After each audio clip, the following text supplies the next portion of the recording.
So through the first month of the Washington Commanders season, I don't think there's a single Commander fan out there that expected this start. We got to give our credit to Dan Quinn. In fact, I think it's time for Washington Commanders fans to apologize to DQ. Let's talk about it. The way that we live is not for everybody. We're going to run and put our bodies on people in a violent manner. I love the way she move it, shake it on me. When she cry for him, and shawty is the winner. You can tell that shawty's long. You know what time it is. It's time to come out. I love the way she move it, shake it on me. YouTube, what's going on? It's Juan Gotti here. We on the Washington Commanders video, and in today's video, I'm coming on here with a video where we're going to be talking about Washington Commanders fans. We need to apologize to Dan Quinn. So without further ado, let's get straight into today's video.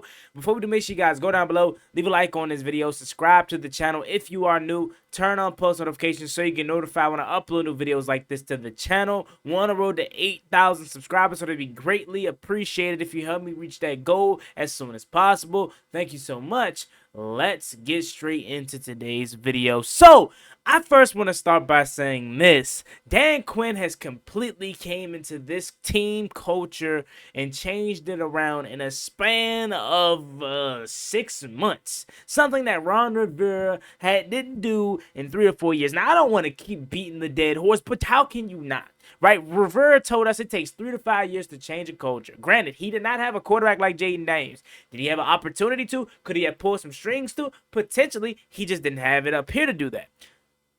Washington's new coach, Dan Quinn, was hired back in January.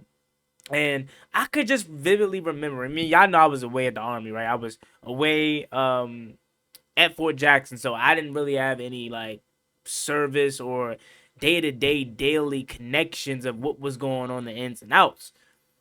But prior to me leaving, I knew we were interested in hiring Dan Quinn. I knew that he was a guy that we were potentially going to be looking at as a potential hire. I did not want Dan Quinn, though. I'll be completely honest with you. I wanted an offensive mind. I wanted a guy that was going to come in here and pair our young quarterback up with, because we knew we had the number 2 overall pick, and we knew it was going to be either Jaden Daniels, Drake May, whoever it was going to be. We knew we wanted to pair him up. So, given the fact that we just came off of a regime where the defensive-minded coaching staff did not work, I had my doubts, for sure, that we weren't going to be successful on the offensive side of the ball. I knew if Dan Quinn was hired, we would be good on defense for sure, because he completely came into Dallas and took over Mike Nolan's trash defense and only made, what, one addition? No, I think Michael Parsons was there under Mike Nolan, if I could remember correctly. So he really didn't make no additions for him. Maybe Stephon Gilmore. And he completely turned that defense around. So I knew defensively we would be good. My initial reaction to Dan Quinn, I was surprised. I was like, what? I was kind of like, I think it was more so I was surprised that we actually hired a coach. I knew that it was a possibility that we hire him, but I just was surprised that we finally hired him. So I said that to say there were a lot of Washington Commanders fans that were down and out about Dan Quinn. They did not like the hire. They did not want him here. And granted, I understand us, right? We all have our guys that we wanted. I wanted Bobby Slowick. A lot of you all wanted Ben Johnson. A lot of you all wanted another coach, this coach, that coach. So I understand that we weren't going to please everybody in the moment. So you can have your reaction in the moment, and then, you know, it's nothing wrong with changing your opinion now because you couldn't foresee this, right? You couldn't foresee it, so I'm not angry with nobody. Shoot, I'm going to come up here and apologize. Even though I didn't necessarily have anything to apologize for, I'm still going to do it because I didn't believe Dan Quinn was going to turn this around this fast. So, hell, even though I didn't necessarily trash Dan Quinn for the hire, or I didn't necessarily disagree with it, I'm still going to apologize because, man, why not? If we were 4-1, I don't think Bobby Slowick, Ben Johnson, or anybody we hired could have did this. This comes from a seasoned head coach, okay? Again, seasoned, not a first-year rookie head coach. A guy that's been through it before, been there, done that, been to Super Bowls, have NFC Championship appearances and titles. He's done it before. That's why time and time again, I want to look at the percentages, and I hope I got to do this one time. The percentages of second opportunity head coaches, the head coaches that got a first job, did pan out, working on their second stint. What is the percentages of the success rate there? I want to say it's pretty high if I had to guess, because the two that comes off of my head thus far, so far right now, is Todd Bowles and Dan Quinn. I know there are a plethora of other second tenure head coaches around the league. Yeah, obviously Mike McCarthy and my guy Sean Payton and what's my man name that I'm trying to think of that I just had his name in my mind. I totally forgot. Doug Peterson. There we go. Like, I know there's a lot of other second tenure head coaches, but I know the success rate over time and overall in NFL history has to be high, because these guys learn so much from their first stint. And the thing that kind of makes me shocked at why a lot of people were so down on Dan Quinn was because they act like he did not have success in Atlanta. Like, I get it. I understand that offense was really good. Prime Matt Ryan, prime Julio Jones, nice running game with Devontae Freeman and etc. Right? You had a nice tight end. You had a solid defense, and obviously Kyle Shanahan, mastermind behind the offense. I totally get it. Right? I understand that all the credit doesn't necessarily go to Dan Quinn, but he was a part of that. He was a big reason as to why these teams go out there and they always play hard. Whether it's the defensive coordinator for the Seahawks, whether it's the head coach for the Falcons, whether it's the defensive coordinator for the Cowboys, or now head coach for Washington. His teams are always prepared, and that is what sets him apart from anybody else. So although he may never have the talent all over the field, he knows how to get his guys to play at a higher level than they normally would play under any other coach or regime. Like, let's be for real. Who is Olamide Zaccheaus really? Who is De'Ami Brown? Who is Luke McCaffrey? And obviously, I know who they are. That's not what I'm saying. I'm not literally being literal when I ask who these guys are. I'm just saying, compare those to teams that have studs almost in every position. We're playing on the stud level because of the morale and the fire that Dan Quinn brings to the office each and every day. And it's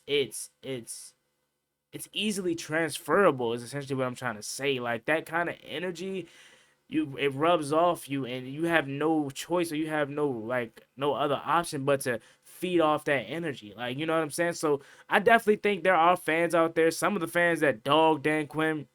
I speak for all of them. Like, we apologize, DQ. You have been nothing but amazing thus far. Having this team turned around 4-1, playing at a high level. Defensively, we're starting to come around. Obviously, the energy in the building is different. It's so different because I seen Dan Quinn go over there and hype up the defense yesterday when they kept making great plays. He walked down there and was hyping them up. I've never seen Ron Rivera do that. I've never seen Jay Gruden do that. I don't even know if Mike Shanahan did that. Like, it just, for me, it feels different, as LTM, my man Louis T says, because it is different, and it literally is. Like, back into training camp a couple months ago, right? They would do the little hype sessions where the team would run around prior to practice and do all the fun stuff, like, just to create team boosting morale. Dan Quinn yesterday gave a game ball to London Fletcher because he recently lost his wife. Rest in peace.